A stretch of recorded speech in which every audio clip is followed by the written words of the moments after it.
இந்த யோபு புஸ்தகத்தில் வழியாக நான் இப்போது நடந்து வரும்போது நான் ரொம்ப ஆசீர்வதிக்கப்பட்டேன். ரொம்ப ரொம்ப பர்சனலாக நான் தனிப்பட்ட முறையில் எனக்கு இது ரொம்ப ஆசீர்வாதமாக எனக்கு இருந்தது. இது நிறைவு செய்யும்போது ரொம்ப சூப்பராக, அது ரொம்ப மகிமையாக ஆசீர்வாதமாக நிறைவாகிறது. கர்த்தர் உங்களையும் ஆசீர்வதிப்பார்.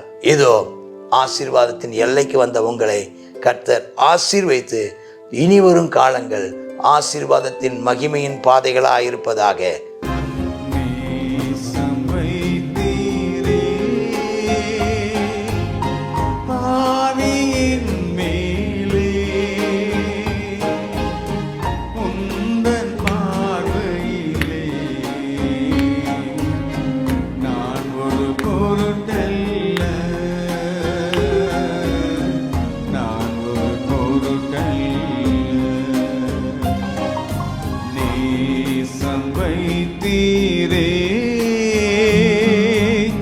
பாவியின் மேலே உந்தன் பார்வையிலே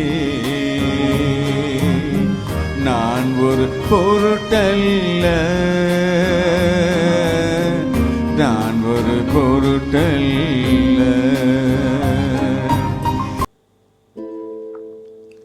கர்த்தருடைய பரிசுத்த நாமத்திற்கு மகிமை உண்டாவதாக. இப்போ யோபு ஆண்டவரை பார்த்து சொல்கிறார். யோபு கர்த்தருக்கு பிரதியுத்தரமாக, அப்பா தேவரீர் சகலத்தையும் செய்ய வல்லவர், நீர் செய்ய நினைத்தது ஒன்றும் தடைபடாது. அப்பா உங்களை, அதாவது இன்னொரு அர்த்தம் சொல்ல போனால், என் வாழ்க்கையில் எதையும் செய்ய சகல உரிமை உள்ளவர், உம்மை தடுப்பவன் யார்? எனக்கு நீர் செய்யணும்னு நினைத்ததை அது நிச்சயமாக எனக்கு செய்து முடிப்பீர், அது தடைபடாது நான் நினச்சிருக்கிறேன் அப்படின்னு ஒத்துக்கொள்கிறான். அப்புறம் சொல்கிறான், அறிவில்லாமல் ஆலோசனை மறைக்கிற இவன் யாருன்னு இருக்கு, நான் யார்? இவன் யோபு தானே சொல்கிறான். இப்போ யோபு தான் பேசுகிறான், நான் யார்? அதாவது இவன் யாருன்னு ஆண்டவர் கேட்டதுக்கு என்ன சொல்கிறான்? பதில் சொல்கிறான், நான் ஐயா, நான் யாரையா இதெல்லாம் ஆலோசனை மறைக்கிறதுக்கு நான் யார்? எனக்கு தெரியாததை நான் பேசிட்டேன், என் புத்திக்கு எட்டாததை பேசிட்டேன், எனக்கு அறியாததை, என்னுடையதான கிரியைகளுக்கு என்னால் செயல்பட முடியாதவைகளை நான் செய்தது போல் அழைப்பிட்டேன். என்னவா முன்னு என்ன அறியாது, எனக்கு தெரியாதது, என்னால் புரிந்து கொள்ள முடியாதவைகளும் அவைகள் எனக்கு என்ன செய்ய முடியல, எனக்கு தெரியாதவைகள் நான் பேசிட்டேன். புத்திக்கு எட்டாதவைகள், என்னுடைய சக்திக்கு மிஞ்சினவைகள், என்னுடையதான அறிவுக்கு மிஞ்சினவைகள், என்னால் செய்ய முடியாதவைகள், என்னுடைய கிரியைகளுக்கு அப்பாற்பட்டவர்களை தெரியாமல் அழைப்பிட்டேன்ப்பா. உம்முடைய ஞானத்துக்கும் உம்முடைய வல்லமைக்கும் முன்னால் நான் ஏமாத்துறோம். இப்போ எனக்கு செவி கொடுங்கப்பா, நான் பேசுவேன்ப்பா, நான் உம்மை கேள்வி கேட்பேன்ப்பா, நீர் எனக்கு உத்தரவு சொல்லுங்கப்பா. என் காதினால் உம்மை குறித்து நான் கேள்விப்பட்டேன், இப்போ என் கண் உம்மை பார்க்குறது. அப்போ அவன் ஆண்டவரை பார்த்துருக்குறான். இதுக்கு முன்னால் ஒரு இடத்துல நான் தேவனை எங்கே காணலான்னு ஒரு பாட்டு பாடினான். நான் தேவனை எங்கே பார்க்க முடியும், அவரை நான் எங்கே கண்டு சந்திக்க முடியும் அப்படிலாம் பேசுகிறவன். என் நியாயங்களை நான் எடுத்துரைப்பேன். இப்போ நான் பார்த்துட்டேன், ஆனால் இப்போ நியாயத்தை எடுத்துரைக்கிறதுக்கு இப்போ என் கையில் ஒன்றும் இல்லை. அது இப்போ எனக்கு நல்லா புரிஞ்சிருச்சு. நான் ஏமாத்துறேன், நான் சொல்வதற்கே ஒன்றுமில்லைன்ட்டான். அவன் சொல்லிட்டு வார்த்தை சொல்கிறான் பாருங்கள், நான் என்னை அருவறுத்து தூளிலும் சாம்பலில் இருந்து மனஸ்தாபப்படுறேன்ப்பா. இது எப்படி இருக்கும் பாருங்கள், எப்படி இருக்கும் பாருங்கள். நாம் எப்போ நம்ம தேவனை பார்க்குறோமோ, அதான் சொல்கிறாங்க, ஒரு மனுஷனுடைய வாழ்க்கை எப்போ மாறுமா? தேவனை பார்க்கும்போது, அவருடைய வல்லமையை உணரும்போது, அவருடைய மகத்துவத்தை பார்க்கும்போது, அவருடைய அளவிட முடியாத ஞானத்தை அவன் கவனிக்கும்போது அவன் சரணடைவதை நம்ம பார்க்குறோம். பணத்தினால் பெருமை படைத்தவர்கள் உண்டு, தனக்கு இருக்கிறதான மனித பலம், ஆள் பலத்தினால பெருமை பாராட்டுகள் உண்டு. பணபலம், ஆள் பலம், தனக்கு இருக்கிற செல்வாக்கு, தனக்கு இருக்கிற அதிகாரம், தனக்கு இருக்கிறதான உடல் வலிமை, சக்தி, இவைகளை குறித்து பெருமை பாராட்டுகிறவன் எல்லாம் ஆண்டவரை நேர பார்க்கும்போது இந்த சாதாரண அவர் உண்டாக்கின மிருகங்களுக்கு முன்னாலேயே நடுநடுங்கி போகிறானே, அவரை பார்த்தா எப்படி இருக்கும்? அதான் அடிக்கடி சொல்லுவாங்க, சூரியனை பார்த்தால். ஏன்னா இப்போ நம்ம லிவியாதானாய் பார்த்தான்னு சொல்கிறதுக்கு வழி இல்லை. சூரியனை பார்க்க முடியாத சூரியனை, அவர் படைத்த சூரியனை உன்னால் பார்க்க முடியாதா இருக்கும்போது நாம் அவரை கண்ட உடனே சரண்டர். அப்போ யோபு கடைசியாக சரண்டர் ஆகிறான். அப்போ கர்த்தர் இந்த வார்த்தையெல்லாம் யோபோடு பேசுகிறாரு. பேசின பின்பு இந்த தேமான எலிப்பாசு நோக்கி, எப்பா ஓ மேலேயும் 2 சிநேகிதி மேலேயும் எனக்கு கோபம் முழுது. என் தாசனாய் யோபு பேசினது போல நீங்கள் என்னை குறித்து நிதானமாய் பேசவில்லை. அதாவது என்னென்னா, அதோட அர்த்தம் என்னென்னா, அவன் நிறைய தப்பாக பேசினான். இப்போ நம்ம பார்த்துருக்குறோம். இப்போ அவனே சொல்கிறான், நிறைய புரிஞ்சுக்க. ஆனாலும் அவன் தன்னுடைய உணர்வுகளை வெளிப்படுத்தினான் தான் ஆண்டவர் அதை எடுத்துக்கிட்டார். லேலூயா, லேலூயா. எனக்கு இது ரொம்ப பிடிக்கும். அதாவது நீ கோபத்தில் பேசின வார்த்தைகளை அவர் ரொம்ப ஒன்றும் பெருசாக நினைக்கிறது இல்லை. நீ வருத்தத்துலேயும் வேதனையிலையும் நெருக்கத்துலேயும் அப்படி ஒன்றும் ஒன்றால் உன்னுடைய இயலாமையிலையும் நீ சில நேரங்களில் நீ புலம்பி விடுகிறாய் அல்லவா? சில நேரங்களில் நீ என்னென்னவோ சொல்லி வேதனைப்பட்டு வேதனையின் வார்த்தைகளை உன் வாயிலிருந்து கொப்பளித்து விடுகிறாய் அல்லவா? அவைகளை புரிந்து கொள்ளும் தேவன் சொல்கிறார். ஆனால் யூ ஆர் ஹானஸ்ட். அதாவது அதை மறைக்காமல் அந்த உணர்வுகளையும் உனக்குள்ளே ஏற்பட்டதான அந்த உணர்வுகளை வார்த்தைகளாக நீ சொன்னாயே யோபுவே. அப்போ சொல்கிறாங்க, அவன் உண்மையே சொன்னான். அவன் மனசில் பட்டதை அவன் அதை மறைக்காமல் பேசினான். ஆனால் நீங்களோ அவனை புரிந்து கொள்ளாமல் பேசுனீங்க. அது மட்டும் இல்லை, என்னை குறித்தும் நான் ஏதோ தீமை செய்கிறவர் போலவும் தண்டிக்கிறவர் போலவும் நீங்கள் அதையும் அப்போ ஆக இந்த யோபு புஸ்தகத்திலும் சரி, என்றைக்கும் சரி, இன்றைக்கி நம்ம புரிந்து கொள்ள வேண்டிய ஒரு வார்த்தை, நம்முடைய தேவன் இப்போதும் சரி எப்போதும் சரி அவர் நல்லவராகவே இருக்கிறார். ஆமேன்னு சொல்லுங்க. அவர் நல்லவராகவே இருக்கிறார். நம்மளால் புரிந்து கொள்ள முடியாது. தயவுசெய்து தப்பாக பேசாதீங்க. அவர் நல்லவராகவே இருக்கிறார். அவர் நன்மை செய்கிறவராகவே இருக்கிறார். அவர் உண்மையில் அக்கறை உள்ளவராகவே இருக்கிறார். ஆனால் சாத்தான்னு ஒன்று இருக்குது, பாவத்தின் விளைவுன்னு ஒன்று இருக்குது. அவர் ஊடாய் போகும்போது நீ அவருடைய வல்லமையிலையும் அவருடைய ஞானத்திலையும் நீ சார்ந்து கொள்வாய். அவருடைய கேரக்டருங்கிறாங்க. அவருடைய கேரக்டர், அவருடையதான குணாதிசயம், அன்பு, நல்லவர். அவருடைய குணாதிசயத்தின் மேலும் அவருடையதான ஞானத்தின் மேலும் அவருடைய வல்லமையிலையும் நீ முழு நம்பிக்கை வைங்க. இந்த 3 வார்த்தை மட்டும் நான் முக்கியப்படுத்த விரும்புகிறேன். அவருடைய குணநலங்கள், அவர் அன்புள்ளவர், அவர் நல்லவர், அவர் நன்மை செய்பவர். அவருடையதான வல்லமை மகா பயங்கரமானவைகள். அவருடைய ஞானம் அளவிட முடியாதவைகள். அதில் எப்பமோ நீ சார்ந்து கொள்ளலாம். அவர் செய்ய நினைத்தது ஒன்றும் தடைபடாது. அவர் உன்னை குறித்து நன்மையான எண்ணங்களையே வச்சிருக்கிறார். சரி, அப்புறம் அந்த 7 அவங்கள பார்த்து சொல்கிறா, நீ 7 காலையில் கொண்டு போங்க, 7 ஆட்டுக்கடா கொண்டு போங்க, யோபுடத்தில் கொடுங்க. அவன் உங்களுக்காக தருவாங்க தகன பலியிடுவான். அவன் உங்களுக்காக மன்றாடி ஜெபம் பண்ணுவான். உங்கள் பாவம் மன்னிக்கப்படுவதற்காக ஜெபம் பண்ணுவான். நான் அவன் முகத்தை பார்த்து, இது ரொம்ப ரொம்ப ஒரு முக்கியமான வார்த்தை, உங்களை புரிந்து கொள்ளாதவர்களை, யோபுவே உன்னை புரிந்து கொள்ளாமல் பேசினவர்களை நீ மன்னிப்பாயா?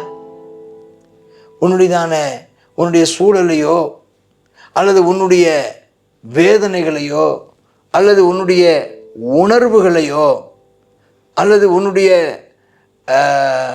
சூழலையோ புரிந்து கொள்ளாமல் உன்னை சரியானபடி நிதானிக்காமல் உன்னை குற்றப்படுத்தினவர்களையும் சரியாய் புரிந்து கொள்ளாமல் பேசி உன்னை வேதனைப்படுத்தினவர்களையும் நீ மன்னிப்பாயா?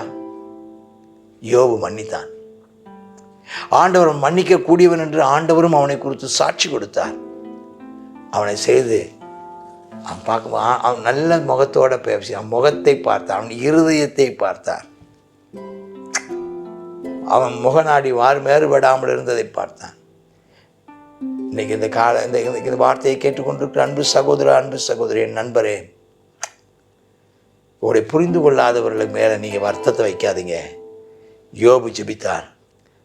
நம்மை புரிந்து கொள்ளாமல் நம்மிடத்தில் வித்தியாசமாய் நடந்து கொண்டிருக்கின்றவர்களையும் நடந்து கொண்டவர்களையும் மன்னிக்கும் ஒரு மாண்பையும் கிருபையும் கர்த்தர் உங்களுக்கு தந்தருளுவாராக. ஆமேன் சொல்லுங்க. அப்படி தேமானாய் எலிப்பாசும் சூகினாய் பில்தாத்து நாகமாத்தியான சோப்பாரும் போய் கர்த்தர் சொன்னபடியே செஞ்சாங்க. கர்த்தர் முகத்தை பார்த்தாரு. யோபு தன் சிநேகிதருக்காக வேண்டுதல் செய்த போது கர்த்தர் அவன் சிறையிருப்பை திருப்பினார். அதாவது நம்ம மன்றாட்டு ஜெபம்ங்கிறாங்க, இது பேர். நம்ம மற்றவங்களுக்காக மன்றாடி ஜெபித்தால் கர்த்தர் சிறையிருப்பை திருப்புவார் அப்படின்னு ஒன்று. ரெண்டாவது, கர்த்தர் உங்களை குறித்தும் என்னை குறித்தும் விரும்புகிறது என்ன தெரியுமா? நீங்கள் எந்த ஒரு மனிதர்கள் மேலும், அதுவும் குறிப்பாக உங்களை புரிந்து கொள்ளாதவர்கள் மேலும், உங்களை தவறாய் புரிந்து கொண்டு உங்களை தவறாய் நடத்துபவர்கள் மேலும், உங்களை குறித்து ஒரு தப்பெண்ணம் கொண்டிருக்கிறவர்களையும் நீங்கள் மன்னித்து அவர்களுக்காக அவர்களும் மன்னிக்கப்பட வேண்டும் என்று நீங்கள் ஜெபிக்கிறவர்களாக இருந்தால் கர்த்தர் உங்களை ரெட்டிப்பாய் ஆசீர்வதிப்பார். நீங்கள் யாரு மேலும் கசப்பு இல்லைப்பா, எல்லாரையும் நான் மன்னிக்கிறேனப்பா, இந்த இடத்துக்கு நீங்கள் வருவீர்களானால், அன்பு சகோதரர், அன்பு சகோதரியே, என் நண்பரே, வருவீர்களானால் கர்த்தர் உங்களுடைய வாழ்க்கையை ரெட்டிப்பாய் நடத்துவார். அது ரொம்ப கஷ்டம். மன்னித்து விடுங்க, போகட்டும், கர்த்தர் உங்களை நடத்துவார். அவர் அறியாமல் பேசினார்கள். இல்லை அறிந்துதான் பேச இல்லை அவங்களுக்கு அறிஞ்சிருந்தால் அவங்க நம்ம நண்பர் தானே, நம்மளை சரியாய் புரிந்து கொண்டிருந்தால் அப்படி பேசியிருக்க மாட்டாங்கன்னு நீ நினைத்துக்கொள். தெரியாது, என்ன செய்ய, யாருனாலும் உன் சூழலில் நீ இருக்கும்போது உன்னை தப்பாக தான் நினைப்பாங்க. ஆனால் நீ பொறுமையாயிரு, கர்த்தர் ஆசீர்வதிப்பான். அப்போது இது நடந்து முடிஞ்ச உடனே அவன் எல்லா சகோதர சகோதரி அவனுக்கு அறிமுகமானவங்க எல்லாரும் வீட்டுக்கு வந்தாங்க. ஆண்டவனை சுகமாக்கிட்டாருன்னு உடனே அவன் சகல தீங்கி நிமித்தம் அவனுக்காக எல்லாரும் ஐயோன்னு ஆறுதல், ஒரு பயனும் ஸ்தோத்திரம். யாருமே அவனுக்கு யாருமே ஆறுதல் சொல்லலை. ஆனால் அவன் வாழ்க்கை அப்படி மேலே ரெட்டிப்பான ஆசீர்வாதம் வந்தவொடனே எல்லோரும் சேக்காளி ஆகிட்டாங்க. எவ்வளோ தப்பாக நினச்சிக்காத, முதல்ல நாங்கள் தப்பாக தான் நினச்சோம், உன்னை நாங்கள் புரிஞ்சிக்காம தான் பேசணும், சாரி அப்படின்னு சொல்லியிருப்பாங்க. ஆறுதல் எப்போ ஆறுதல் சொன்னாங்களா? எல்லாரும் எப்போ ஆறுதல் சொல்லணும்? அவன் வேதனையின் உச்சத்தில் இருக்கும்போது ஆறுதல் சொல்லணும். ஆனால் அவன் விடுதலை பெற்ற போது ஆறுதல் சொல்ல வந்தாங்களாம். இவ்வளோ நாளாக கஷ்டப்பட்டுட்டியேன்னு. அவரவர் வந்துட்டு சும்மா போகல, ஆறுதல் சொல்லிட்டு ஒரு தங்க காசை கொடுத்துட்டு போனாங்களாம், பொண்ணு ஆபரணத்தை கொடுத்துட்டு போனாங்களாம்.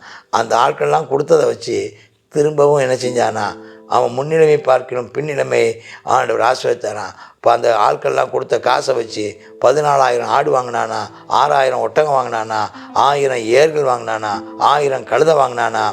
அதுக்கப்புறம் அவன் 7 குமாரர் பிறந்தாங்களாம், 3 குமாரத்தி பிறந்தாங்களாம். பேரெல்லாம் வைக்கிறான் பாருங்கள், சூப்பர் சூப்பர் பேரா, எமிமால், எல்சியால், கிரேனேப்புன்னு சொல்லி அழகான பேர். அந்த பிள்ளைகளை மாதிரி அழகான பிள்ளைங்க வேறு யாருக்குமே இல்லையா. அவ்வளோ ஆசீர்வாதமான பிள்ளைங்களாம். 140 வருஷம் உயிரோடு வந்திருக்கிறான். 4 தலைமுறையாக தன் பிள்ளைகளையும் தன் பிள்ளைகளுடைய பிள்ளைகளையும் கண்டானா. என்ன ஆசீர்வாதம் இல்லை? யோபு நெடுநாள் இருந்து பூரண வயதுள்ளவனாய் மரித்தான். அருமையானவரே, கர்த்தருடைய பூரண வயதுள்ளவனாய் மரிக்க செய்வார். நீ சோர்ந்து போகாத. ஆனால் இதில் என்ன கற்றுக்கொண்டோன்னு பார்த்தீங்களா? இந்த யோபுவில் கற்றுக்கொண்டு பாடம் உண்மையிலே சொல்கிறேன். இந்த யோபு புஸ்தகத்தில் வழியாக நான் இப்போது நடந்து வரும்போது நான் ரொம்ப ஆசீர்வதிக்கப்பட்டேன். ரொம்ப ரொம்ப பர்சனலாக நான் தனிப்பட்ட முறையில் எனக்கு இது ரொம்ப ஆசீர்வாதமாக எனக்கு இருந்தது. இது நிறைவு செய்யும்போது ரொம்ப சூப்பராக, அது ரொம்ப மகிமையாக ஆசீர்வாதமாக நிறைவாகிறது. கர்த்தர் உங்களையும் ஆசீர்வதிப்பார். இதோ ஆசீர்வாதத்தின் எல்லைக்கு வந்த உங்களை கர்த்தர் ஆசீர்வதித்து இனி வரும் காலங்கள் ஆசீர்வாதத்தின் மகிமையின் பாதைகளாக இருப்பதாக. ஆமேன், ஆமேன். God bless you. யோபு 42வது அதிகாரத்தை பார்க்குறோம். 42வது அதிகாரத்தில் யோபு தன்னை உணர்ந்து கொள்ளுகிறார். தேவரே, நீ சகலத்தை செய்ய வல்லவர், நீ செய்ய நினைத்தது ஒன்றும் தடைப்படாது என்பதை அறிந்திருக்கிறேன். ஆகையினால் நான் எனக்கு தெரியாததெல்லாம் நினச்சிட்டேன், புலம்பிட்டேன், அலப்பிட்டேனே, என் வாயினால் அலப்பிட்டேன் அப்படின்னு சொல்லி தன்னுடைய குறைகள் குற்றங்களெல்லாம் தேவ சமூகத்தில் அறிக்கை செய்கிறார். அது மாத்திரம் தேவன் யோபுனுடைய முகத்தை பார்த்தார், அவங்க நண்பர்களுக்காக செய்த ஜெபத்தை கேட்டார். ஆகையினால யோபுவுக்கு கர்த்தர் என்ன செய்தார்? இறங்கினார் என்று சொல்லி பார்க்கிறோம். யோபு தன் சிநேகிதருக்காக வேண்டுதல் செய்த போது அவனுடைய சிறையிருப்பை கர்த்தர் மாற்றினார். ஆகையினால கர்த்தர் மிகவும் அன்புள்ள தேவன். இன்றைக்கும் நம்ம அவரை நோக்கி கூப்பிடும்போது அவர் நமக்கு உதவி செய்கிறாருன்னு பார்ப்போம். ஜெபம் பண்ணுவோமா? கர்த்தாவே ஸ்தோத்திரப்பா. ஆமென். யோபுவினுடையதான ஜெபத்தை கேட்டவர் அப்பா, தன்னுடைய சிநேகிதருக்காக மன்றாடின அந்த மன்றாட்டை கேட்டு நீர் அப்பா யோபுவுக்கு நீர் அற்புதம் செய்தீரப்பா. இந்த நாளிலும் நாங்கள் எங்களுதான ஜனங்களுக்காக அப்பா ஸ்தோத்திரம் அறியாமல் ஆமெனப்பா நெறி தவறி நடக்கிற ஜனங்களுக்காக திறப்பில் நின்று உம்முடைய சமூகத்தில் கெஞ்சுகிறோம் கர்த்தாவே. அந்த நபர்களுக்கும் அந்த ஜனங்களுக்கு இறங்குவீராக. வலது கைக்கும் இடது கைக்கும் வித்தியாசம் தெரியாத ஜனங்களப்பா தகப்பனே ஸ்தோத்திரம். பாவத்துக்கும் பரிசுத்தத்துக்கும் வித்தியாசம் தெரியாத ஜனங்கள் ஆண்டவரே தேவனே, இந்த ஜனங்கள் எப்படியாவது மீட்டுக் கொள்ளப்பட வேண்டும் அப்பா. அப்பா அவர்களுக்காக நாங்கள் பரிந்து பேசும்போது எங்களுடைய சிறையிருப்பை நீர் மாற்ற வல்லமுள்ள தேவனாக இருக்கிறீர். நாங்கள் எங்கள் ஜனங்களுக்காக எப்பொழுதும் அப்பா ஸ்தோத்திரமுடைய திருமுகத்தை நோக்கி பார்க்கிறவர்களாய் காணப்பட எங்களுக்கு கிருபை தாரும். ஆமேன் அப்பா ஸ்தோத்திர ஆண்டவரே, எங்களுடைய சிறையிருப்பை மாற்றி போடும். ஆமேன் கர்த்தாவே. அப்பா சிறையிருப்பில் இருக்கிற யாவரையும் விடுதலையாக்கும். இயேசுவின் நாமத்தில் ஜெபிக்கிறோம் நல்ல பிதாவே. ஆமேன். ஆமேன்.